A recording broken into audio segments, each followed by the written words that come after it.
kicking, never quitting. Focus sharp like a blade that's hitting.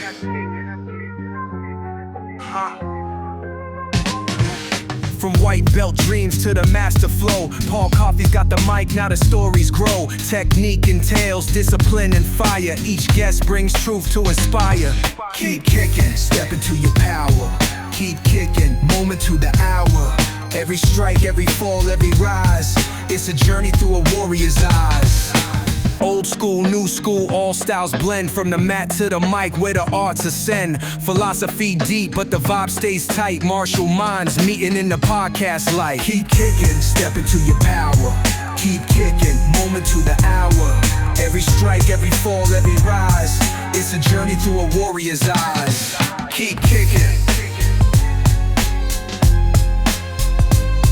Keep kicking. Paul Coffey leads and the journey begins.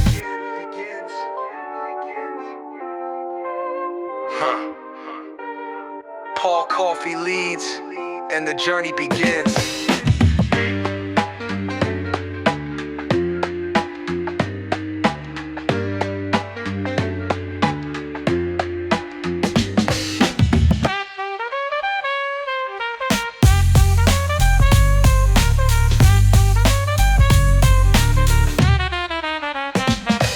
Technique entails discipline and fire. Each guest brings truth to inspire. Keep kicking, step into your power. Keep kicking, moment to the hour. Every strike, every fall, every rise, it's a journey through a warrior's eyes. Keep kicking. Keep kicking. Paul Coffey leads and the journey begins.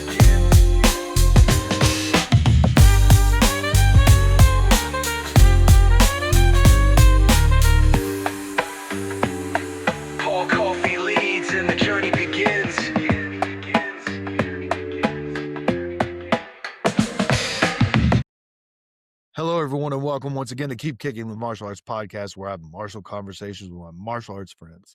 Today, I sit down with Mark. I had the pleasure of meeting him in Martial Summit. He has been on Whistle Kick Radio and told his story, so we're not going to get into that. I will link that in the show notes. Mark, do you want to introduce yourself to the people and give 2 or 3 sentences on who you are in the martial arts world? Sure, I'm Mark. They call me Tashi Mark. Tashi's a word that, as far as I know, means helper, and I enjoyed the word, so I kept it. I'm a lifelong learner in the martial arts, and it doesn't seem like there's an end, so I'm just going to keep learning for a long more time, I hope. That's great. So we skip the history. Don't really care about that. We're going to start with the very difficult question that I have been asking people, and that question starts with an omission. As a lifelong practitioner of martial arts, I recognize that I am equal parts sadistic and masochistic, and also realize that I'm probably in the minority. So the average person that walks through the doors of a martial arts school is not sadistic, masochistic. And so the question is, how do you teach those that are non-violent to speak the language of violence when it is necessary? Kind of like the old joke with the psychiatrists who are talking about how do you change the light bulb? Not going to be able to change the light bulb. The light bulb has to want to change. And that's pretty much the way that people are when they come in. I tend to have a very interesting school. I don't know what's going on, but a good number of my students in my adult classes are actually teachers. I must be doing something. I'm just not quite sure what it is.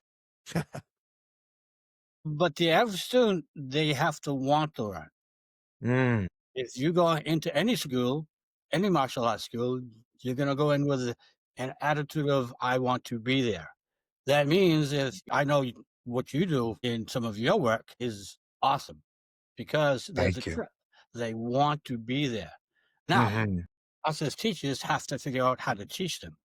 And there's actually, unfortunately, Tashi, Deb, my partner in crime, has 37 years in education and knows many different avenues and how to teach.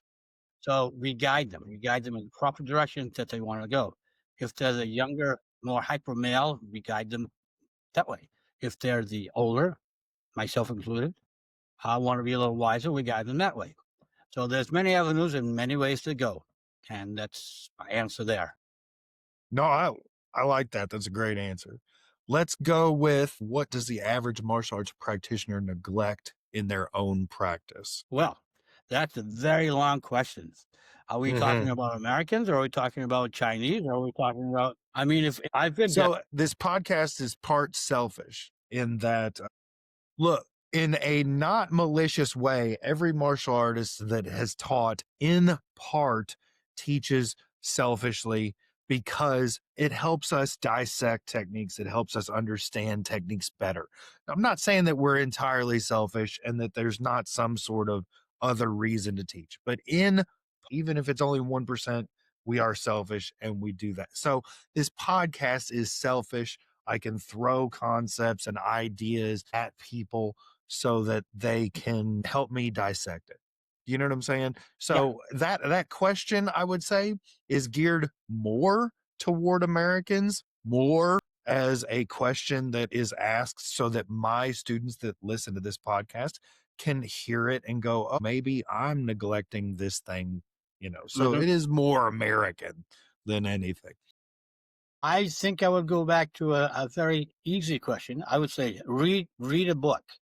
Read a book that is a Mm, martial arts book that is not in your tradition of martial arts. I mean, if you're studying, and actually, most of the arts have great books to read about them. Funakoshi has a couple of great books out there, very good, well written. But read something that's not.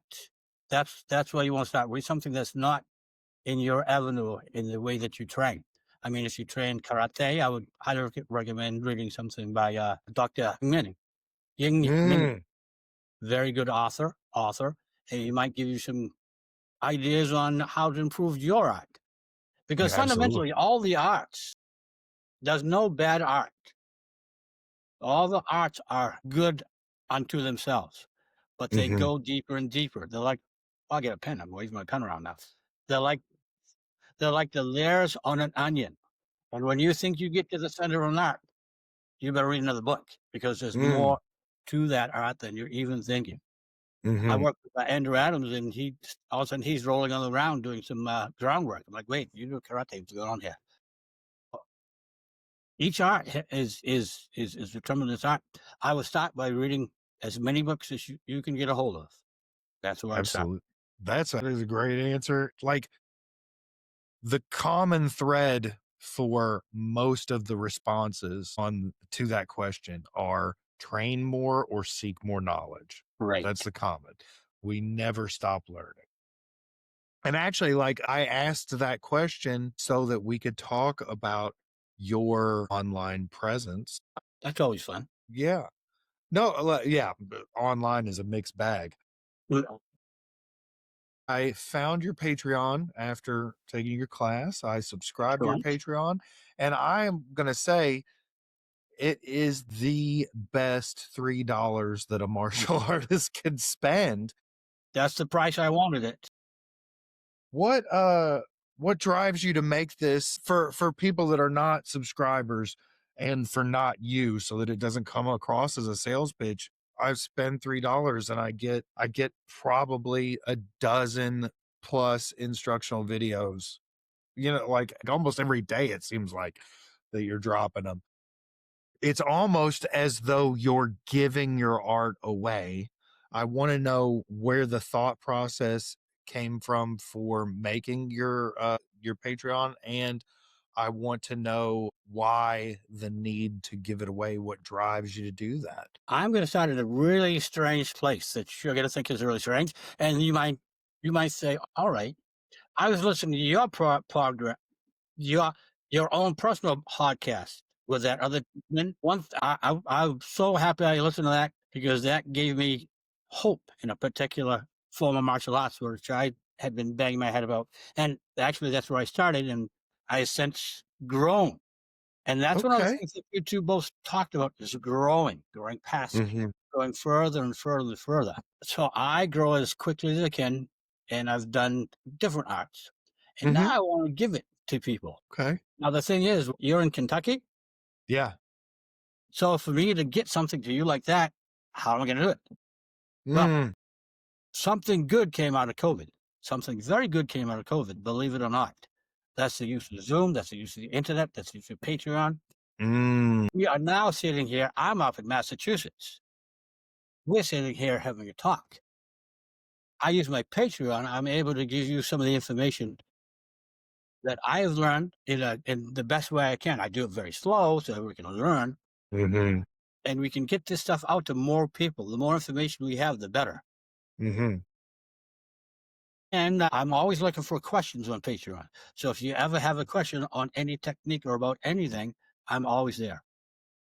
Okay, that's great. Yeah. You're gonna regret that. All that I'm gonna do. It's gonna be give me more content. I'm gonna be like, more content to put up. I'm gonna be like, oh, look, a question. All right, let's do this. Well, Yeah. I am a good instructor in that I am a good student. Like I'm the best student you could have in class because I enjoy asking questions and dissecting things and what happens when we do this and this and so you've opened a door of Oh, good. just saying you've opened a door. So and you said you like the questions because it's more content, but how do Mhm. you come up with that much content without like I've subscribed to other people's Patreons at times, different price tiers or whatever, but the instructional value of yours, it blows everybody else out of the water because yes, in martial arts there's repetition, but we I have only been subscribed since after Keen, so we're Mhm. at like a month and a half now. I have not seen a go back to the well and get balloons. Okay. I You have can not yeah, that was a thumbs up. I have not seen a go back to the well and rehash this same technique yet at a month and a half in. So you're not repeating. We might be like, and do you remember when we started here? Well, now we're going there, but it's always new. How are you doing this? I'm cheating. You're doing mostly the Kali, the Tikita Tersa Torres Kali. Yeah. Well, there's a trick there. Okay. And the trick is the blade line. Okay. All right. So if we have a good blade line, all we have to do is turn the weapon the direction we need it. Or we switch the angle of the weapon, or Huh. we put a long weapon. So every time we do anything with any weapon, Yeah. we're doing the repetition that you're talking about. Now, if you want your basic 12 strikes, you go back to the beginning and get your basic 12 strikes. Other than that, you see my hand move, and there's my blade line, and there's the motion there. So again, here's the onion. Each time I can go a little further into the onion because we Mhm. have the skin on the onion that we always keep over here. Oh, that's a pretty deep answer. I can remember it. I might have to write that down. You don't have to write it down. It's recorded. Thank God. Yeah, so we'll keep this as one of the yeah, that's good. Oh, that's really good. Hmm. I got No, lucky with that one. yeah, you got lucky with that one. So, I know that you are a Kale guy. How did you get into Kale? And Actually, I did a little bit through the years, this, that, and the hacking and stuff. Then I met a gentleman, Ron Williams, and his brother, Mike Williams. Mike mhm, Williams actually runs the Martial Arts Research Institute in Salem, Mass. And I started training with him in 2007. He introduced me to Gerson Nene Tortel, and the rest is history. At the time, I was doing Kempo karate. I was starting to mhm, transition to other things, and I found it blended in very well. Gave you a basic weapons technique, and I still use the format of the Kali, especially the Takiti, to teach my younger students about mhm, basic weapon motion. So when they get mhm, to doing some of their kung fu or some of their aikido or some of their sword work, they have the basic concept they can fall back on. So that's where I started. 2007 with Mike Williams and Ron Williams, Martial mhm, Arts Research Institute. I've actually been to Philippines 3 times, mhm, which is great. mhm. Have you ever gone out of country? No. Go there. Mhm, Doesn't matter where you go. You mhm. prefer Japanese arts, Chinese arts, or whatever. Japanese arts. But Go to yeah. also I have always not gone to Japan because I'm afraid I won't wanna come back. Okay, I can understand that. I do understand that Like, because I wait for my next trip to go over because yeah. wherever you go, it's great. But Mark Twain had a comment on that. I don't know if you know it or not. It's what is it? It's my mind's gone now. When you go somewhere, traveling is the best antidote towards ignorance. Very, Mm, it's very much like that. So when you go to okay. this, you get this whole thing. I remember my first time to China was way back when. I'm like, no, I'm going to China. I got off the plane. This is the God's honest truth. I'm looking around for the machine gun nest in the airport. Yeah, there weren't any. A couple Mm, police we see over here, but that was about it. I had a great time. brilliant. That was mainland China. So wherever you go, you're gonna find something that you don't expect to find, and it's Mm-hmm. always on the good side. Yeah, you want the real good news? Mm, We speak English. So you can go mm-hmm. anywhere in this world and get through it because you speak English, and most of them Mm, do. And if you have to use okay. the bathroom and they don't speak it, just do the pee-pee stance, and they tell you where to go. BP stance. I love A it. pee-pee Okay, stance. so first of all, a quick aside. This also happened when I met Tommy in person, and he Mhm. quotes Mark Twain. I need you What? to know that anybody that is well read and from Kentucky, when you say there's a Mark Twain quote, we You hold know our what it is? breath.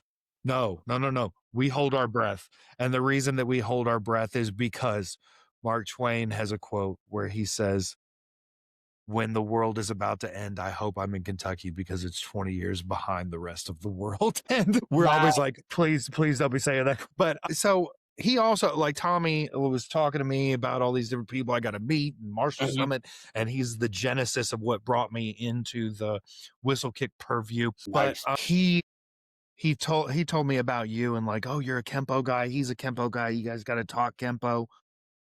And yes, I'm a Kempo guy, but I don't like to be labeled as a style guy because I'm Paul who has done Kempo and who has used Tai Chi to make my Kempo better and Wing Chun to make my Kempo better, and then realized that really it's Kempo is making Paul better, Wing Chun is making Paul better, and so I'm less like into like, hey, Mark, talk to me about Kempo as I am like, how has your Kali made your Kempo better or made your Mark better? I hope this is on a video because I'm over here doing this like with the little Yeah. birds and Yeah. stuff. That was Yeah. all really well said, and I really, really Thank admire you. that. I like that. I like that Thank a you. lot. Thank you. Uh, it's like people say, it's all up one mountain. We're all head up to the same spot on that Yeah. mountain. The biggest thing that we need, and I'm just so glad everybody's starting to find organizations like Whistle Kick, are the Mm-hmm. instructors. Mm. Nowadays, getting good instructors is getting easier and easier. And people are getting more. That was a while back in the was when the internet started, the YouTube started. I'm like, Mm-hmm. these guys looking at YouTube and trying to figure some of this stuff out, which I was starting to do, videotape or whatever I was using at the time. So the advancing ourselves in the martial arts is the most important thing, and that's what all the arts I have trained or am training at this time is doing. But you can see by my gray hair, it's time for me to start handing it to the next generation, which is one of the reasons I keep training so hard. Mm-hmm. Like you hand this stuff to the next generation to find the instructors, to find the good instructions, the good Mm-hmm. thoughts on martial arts, and give it to them. Mm-hmm. Wow, do I go off on tangents or what? I can do that. Oh, that's good. That's good. And that's what this is long form. Mhm. You know, the other reason I started the podcast was anybody could post a minute long video on the internet. And I'm not sure if you're aware of it, but there are parts of the internet where it's quite negative, and a lot Mhm. of people would then comment on that 1 minute video about how it wouldn't work or it was Mhm. bullshit or this, that, and the other.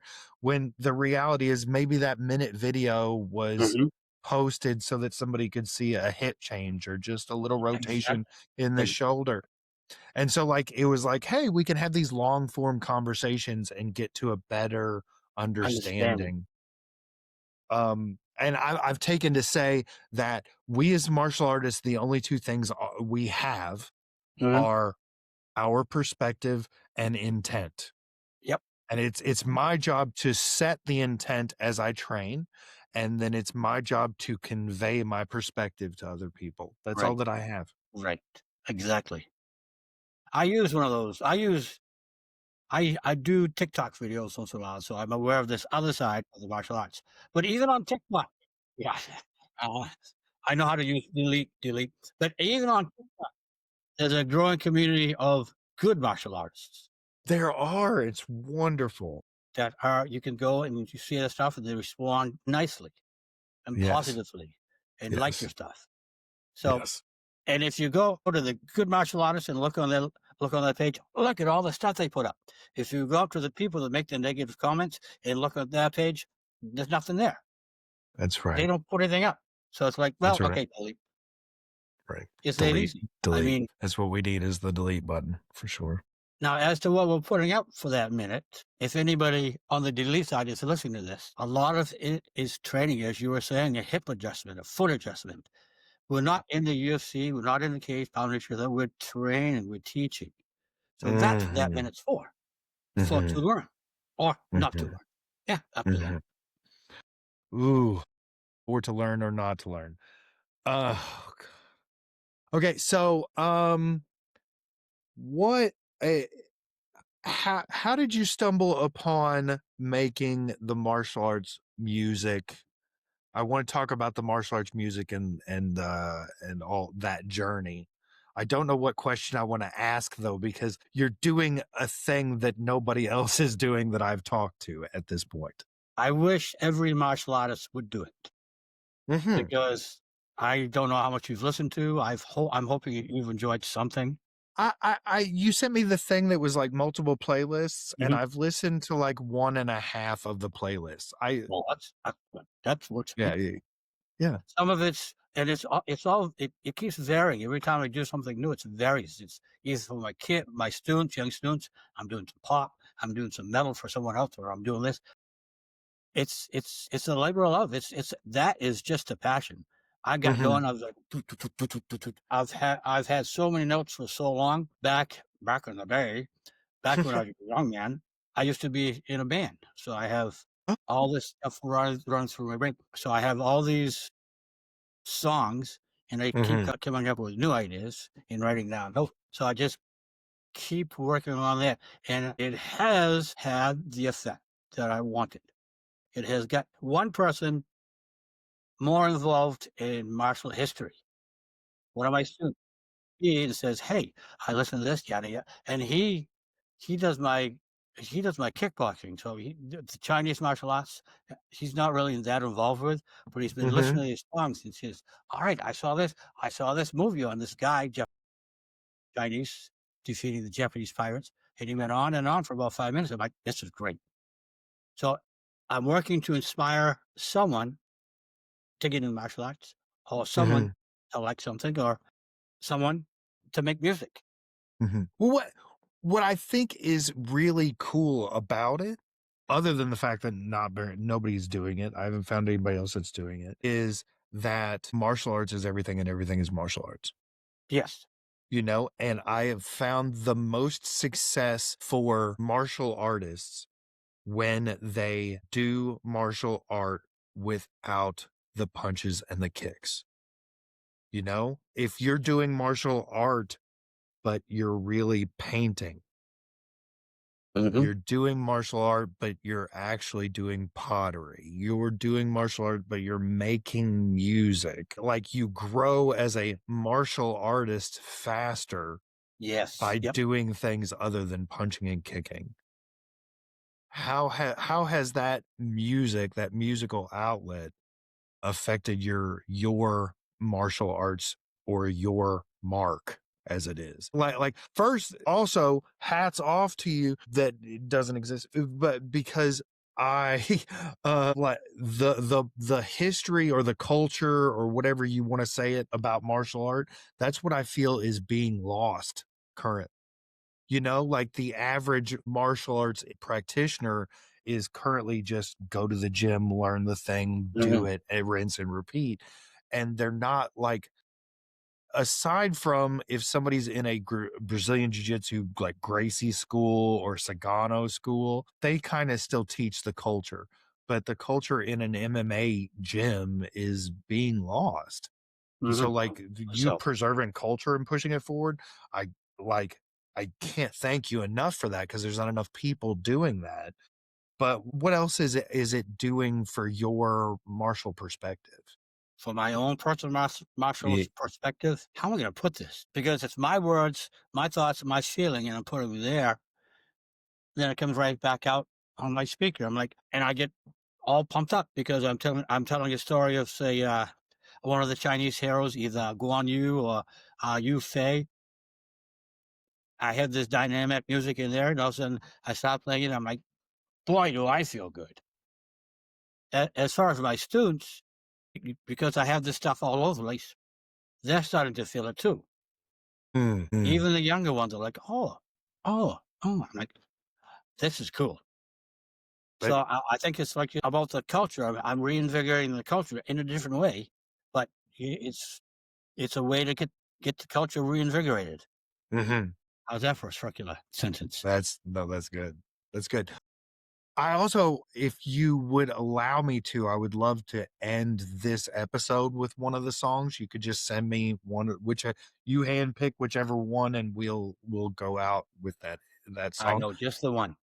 Awesome. The next question is, how has martial arts helped the old man in Mark? How has it helped you age? How does it help you move forward as an older man?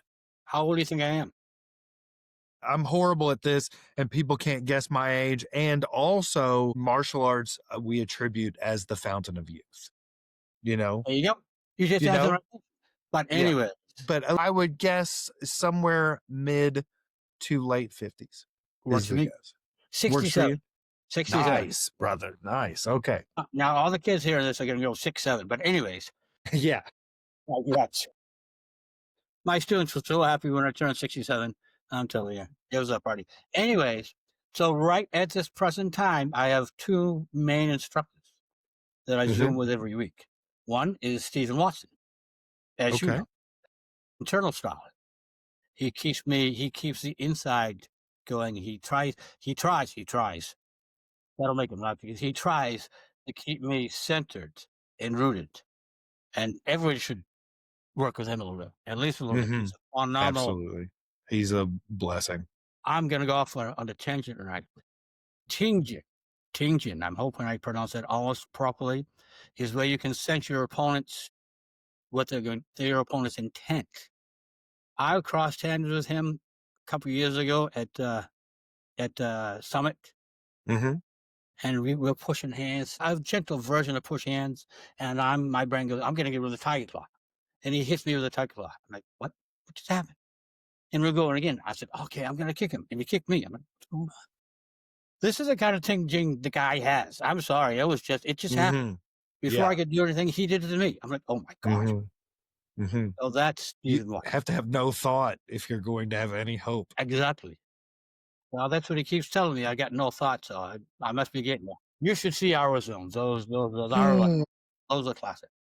And then there's Sifu Scott Jeffries, another good friend of mine. He's a Northern Mantis stylist. He's the one I went to Shaolin with 3 times, so that was cool. I'm working Northern Mantis Kung Fu with him, which is more of a hard style, which is Mhm. again, man might shouldn't be doing it, but that keeps my body in shape.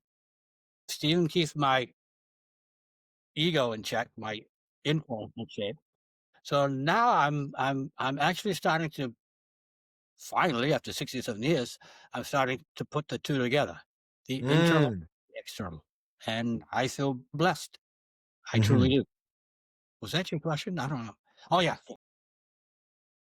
And does it help the fountain of youth aspect? Hmm. Like, 67 years young, still going around, still moving, you know? I bet we could find a 67-year-old within the United States who is bedridden, or a 67-year-old who, has a wheelchair.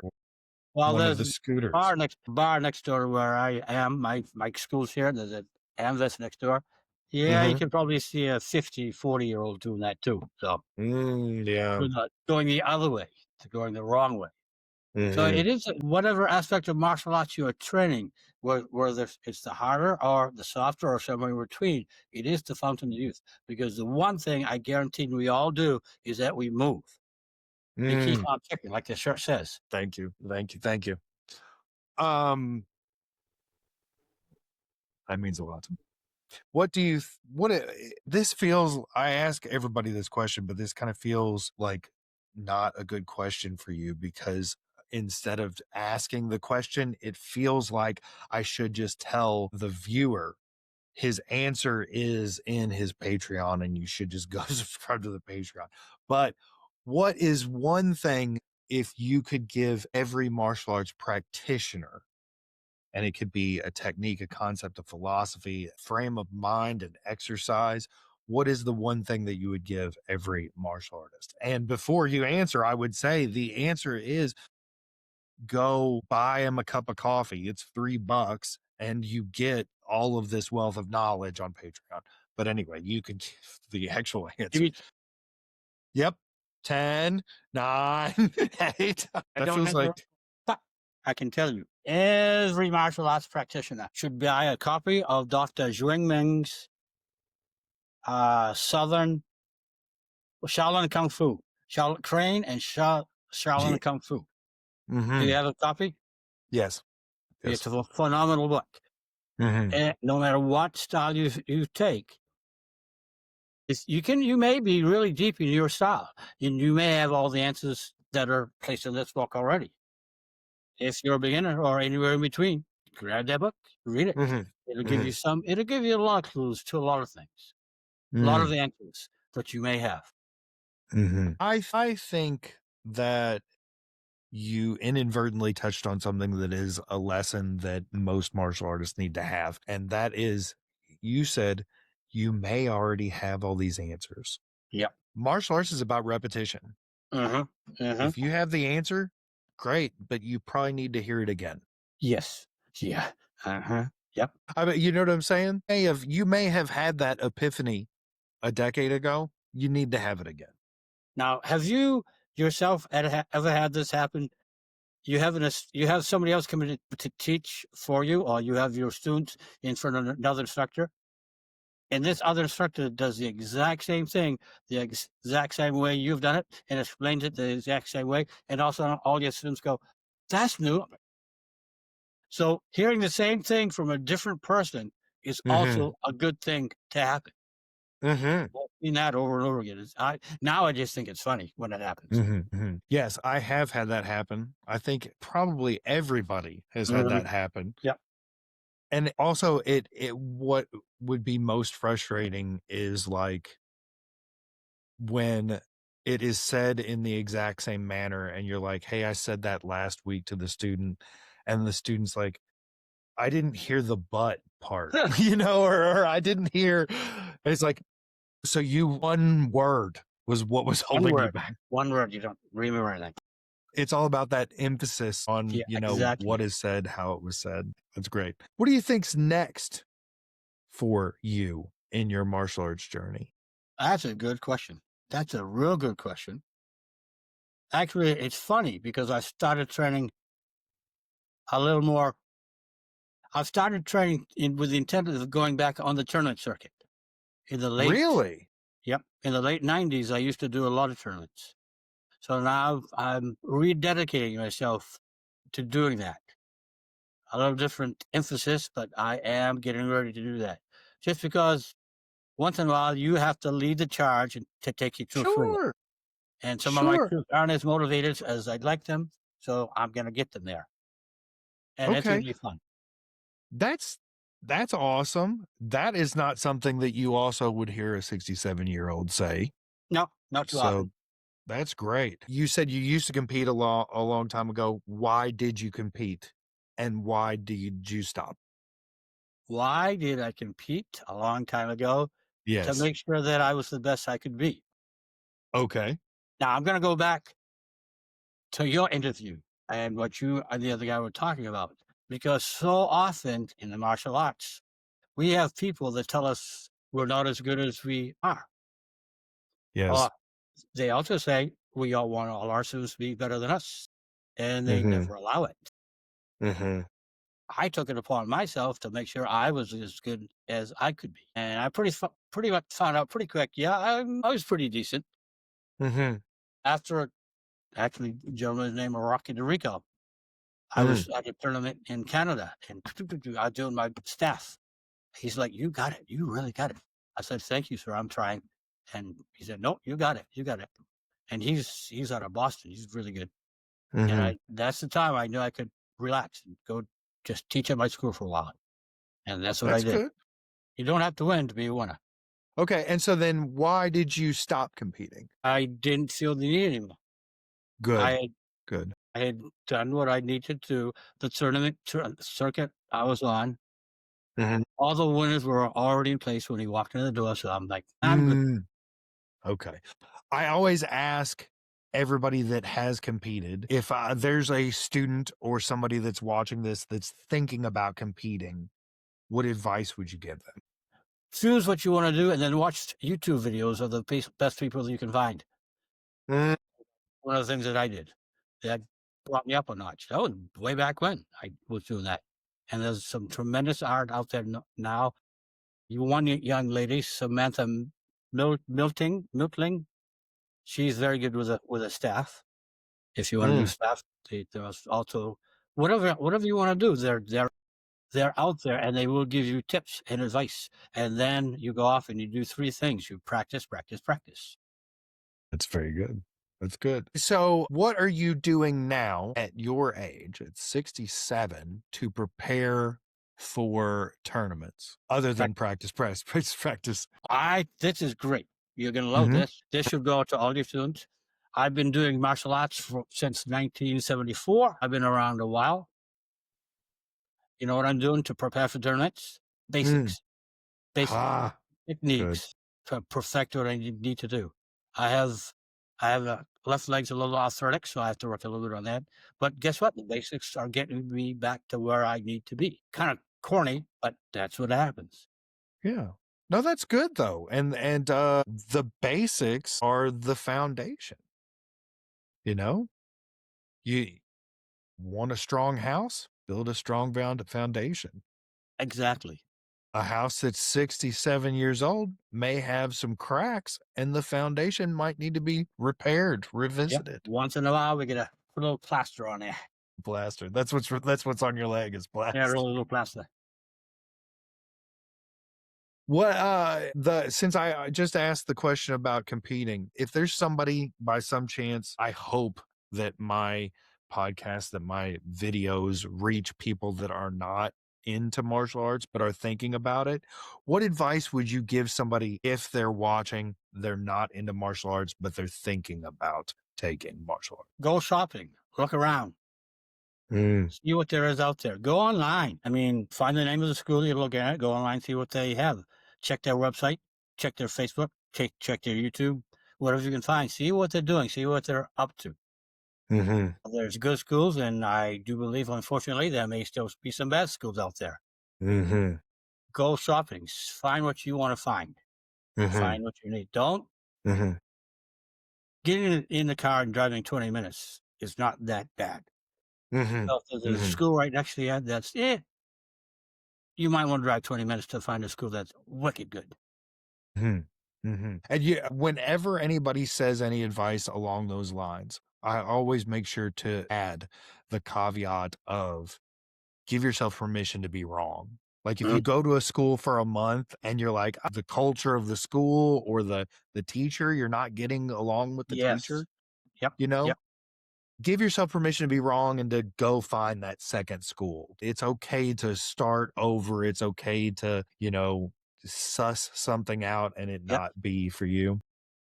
Well, especially with martial arts, when somebody uses a word like wrong or something like that, I go back Mhm. to Thomas Edison. Thomas Edison took him 10,000 tries to make the light bulb. Mhm. He didn't do anything wrong, though. Didn't make any mistakes. He Mhm. now knows 9,999 ways of what he should not do. It never was Mhm. a failure. Mhm. Now, if you go back to me, I'm 67. How many schools have I gone through? Oh my goodness, quite a few to find Mhm. the right ones I wanted to work with. And for Mhm. quite some time there, I was kind of on my own for about 10 years, Mhm. just working on my own, doing my own thing for a while. Mhm. Then I got back with some other instructors, and that's what I'm doing now. Mhm. I I wonder how in 67 years, how many people do you think you've met in the martial arts? Like, I'll let you all know a rough estimate when I get to year 6, how many years are you in the martial arts? 74 is what you said? Yeah, yeah, 50, 51 years? 51. Yeah, 51. Going on 52. We Yep. entered 2026. Good. So how many people do you think you've met in 52 years? I'm at 32 years. It'll be 33 years May 20th. Yep. So 33 years of martial arts instruction May 20th, or martial arts practicing, and that will be 29 years of teaching at that point in time. Awesome. So I wonder, when I add 20 years to that, how many people I will have met. Oh my god. And think of about what you've done recently going to Summit. You just Yeah. the Yeah. volume Yeah. there, the volume right there. And that's for you, that's gonna Mhm. Mhm. flush out that That's way. That's my new credence, my new thing is, and thinking back on my tenure as a martial artist, like, I've done tournaments, I've done, all the things that every martial artist has done. Fellowship, Yes. going out and meeting people. If you go to a tournament and you place 12th, that's fine if you've met people. Right. If you go out, you meet new people. Yeah. Meeting fellow martial artists, having conversations, exchanging books and t-shirts, like Yes. those things, they do more for your martial arts practice than running form for a half an hour does. Yeah. It's Oh, insane. I had a lot of friends on the tournament circuit. Got a lot of Yeah. friends who whistle kick now. Yeah. And you're gonna have a lot of friends when you go back to tournament circuit at Yes. 67 years old. That's wild. Well, can I ask what the first thing that you're gonna do in a tournament and about time frame of tournament is? Probably March. Okay. I'll have an open hand form, a northern antis open hand form, 18 elbows, and Yeah. I'll do Kwando as well. That's awesome. Yeah. That's awesome. Wish you luck in March. Wish That's you luck in March. gonna be a lot of fun. Okay. I try to keep these at about an hour. Yep. We're steadfast approaching. Is there anything that you would like to say that you did not get a chance to say? That I'd like to say that I didn't I have no idea. But if you wanna ask questions, you can catch me at tashimark@yahoo.com. Love answering questions. Check out my Patreon. There's up there. If it's not what you want, you don't have to say. Yeah. The more questions I can get from people, the better. Any way you can give me questions. I'm on Facebook. I'm the good-looking guy. I will make sure that I link your Patreon, and I'll put the email address since you dropped that, and we'll get other links, and we'll put all the links in the show notes so that anybody that wants to interact with Mark, you can. One more thing The I'd like to say, Yeah. I like to encourage people to travel as much as you're able, out of country. Mhm. I've been to the Philippines, I which is a beautiful, beautiful country. A Mhm. lot of good out in the jungle and stuff, it's great. I've been to Mhm. Indonesia. I've seen a huge mosque, beautiful white Mhm. marble. I've been to China. I've been to Shaolin Temple. And what if somebody ever asks you, what do you get when you run up a mountain? You get tired when you run up a mountain. That's a long mountain. Those guys work hard going up that mountain. I'm telling you. Anyways, Get tired when you go up a mountain. Well, let me ask you where you got the most martial arts enrichment from when you traveled. enrichment, Shaolin. Yeah, Shaolin? Yeah. By all means, Shaolin. What'd you get from the Shaolin? Tell us about Shaolin. What did I get from Shaolin? What did I get from Shaolin? I got everything a martial artist needs. Mm. Now you know the story of Bodhidharma. Kung Fu was in China long before he got there, but he brought the Chan Buddhism, the Zen Buddhism, the Mhm. Buddhism from India. Mhm. Internal strength. Yes. Yeah. Look at this. This is says 67-year-old power. It's not huge muscles. It's the internal strength we got there. Yeah, it is. I got a lot of that from him. I climbed the mountain. I saw his where he meditated. I saw the statue of him, and it was pretty cool up that mountain. I will be going back there again sometime. Also, the physical aspect. I watched the kids get up 6 in the morning, work out for 4 hours, go to school for 4 hours, and do 4 more hours more in the afternoon. I was lucky. Mhm. I was a white guy, so I did 2 in the morning, 2 in the afternoon, got the rest in Mhm. between. So Mhm. that was our physicality, but it was a pretty good workout. Get a little warm over there. Mhm. I get to meet some fabulous people. I got one other thing. I get to see the size of a large martial arts school, like 10,000. That's a big school. They have schools 10. Actually, 10,000. I think they got one, maybe 50,000. I'm not sure the total number right now. I bet that's breathtaking. Yeah, yeah. When you see them on YouTube and all the kids are there doing their stuff, that's a school. That's one school. I wanna see that in you saw that in person, though. Yep, I bet that's, thunderous. We'll use the it word was thunder. thunderous. Also get to Yeah. see 2 little guys. They don't forget they're Buddhists, so these kids killed a fly when they're supposed to be training. So they had a jar and they had they had to go around getting flies to fill the jar all day long. Huh? That was humorous. That's wild. And of course, they are all in their horse stance. It was great. It's just got oh, travel to your go to whatever training place you want to go to. Absolutely. But also, like, travel, try a new school, Yep. Oh yeah. Oh yeah. you know? Try new school has a seminar advertised on Yes. Facebook, go to the By all seminar, means. yeah, There were 'cause times back. There were to go on your thought. There were times back in the 80s when Remy Presses, Wally J, and who's the third one? They had a seminar not 10 miles away. I did not go. I will regret that to my final days. yeah, absolutely. That's a So shame you didn't go. What made you not go? it's the school I was with at the time. You know, we do there is that deficit mentality, Yep. and I appreciate people like you that you like $3 for the Patreon? Mm, You're charging $3 for something that, you know, that, well, somebody can't afford going to your yep. school, but they can afford $3, you know? But a lot of people are like, "Why do I give this away for $3? It's supposed to be $100 a month," or, you know, whatever their dues are at their club. So maybe we'll get someone started up. That's right. That's right. But not just that, it's not just maybe you get somebody started up. Maybe there's a kid who Mhm. is 3 blocks away from your school, but they can't afford your school dues, and he just figures out a way to get $3 a month, you know? That'd be so great. And then you're able to teach and help that person that just couldn't otherwise, you know?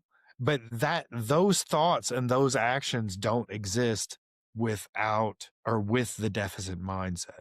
Because if you had that deficit mindset and you're just like, I gotta just hold on to it. Wanna keep it Stephen Watson at Summit, he said, we will never be able to give back to martial arts what martial arts has given to us, but we can try. exactly. And I've adopted that as a creed and I've brought it up. So That's fantastic. That is great. That's a great treat. yeah, for sure. I always thank first and foremost you for taking the time to do this because I know time is a precious commodity that we don't all have and we have little of it. It's fleeting. So I thank you for your time. I then typically thank everybody for sitting down and having a conversation with me. You're now a part of my martial arts journey, whether you like it or not. But you even more so because I have a book, I have a Patreon, I have taken a class, you know. So thank you for enriching my martial arts journey. Always more to come. Yes. I like to thank my listeners, whether you watch this, listen to it, just caught a snippet of it. I thank you. I hope you got something out of it. And always keep kicking.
Cliffside, watching clouds and seasons turn, blood and thunder in his heartbeat, mind of flame that would not burn. Warriors bow before his wisdom, sign you forth through breath and will. From stillness rose the tiger's power, from silence flowed the flowing skill. But he walked the mountain with a heart that would not bend. He found strength in meditation, and the stillness was his friend. Shaolin walls could never hold him, nor the world with all its charms. For enlightenment is fearless. He found freedom in his call.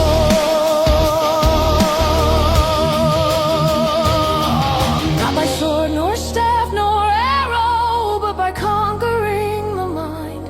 He taught monks and warriors refuge, strength in gentleness they'd find. From the marrow to the spirit, from the temple to the land, he planted seeds of waking thunder. Truth revealed through open hand.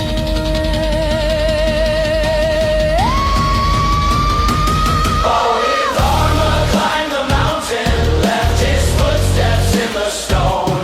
He showed warriors their true battle is the one we fight alone. Not in anger nor ambition, but in breath and silent heart. Shaolin's father Zen's great anchor still lives here. The warrior's heart. Sit, breathe, be still like mountain stone. Strike only when necessary, and let compassion guide you.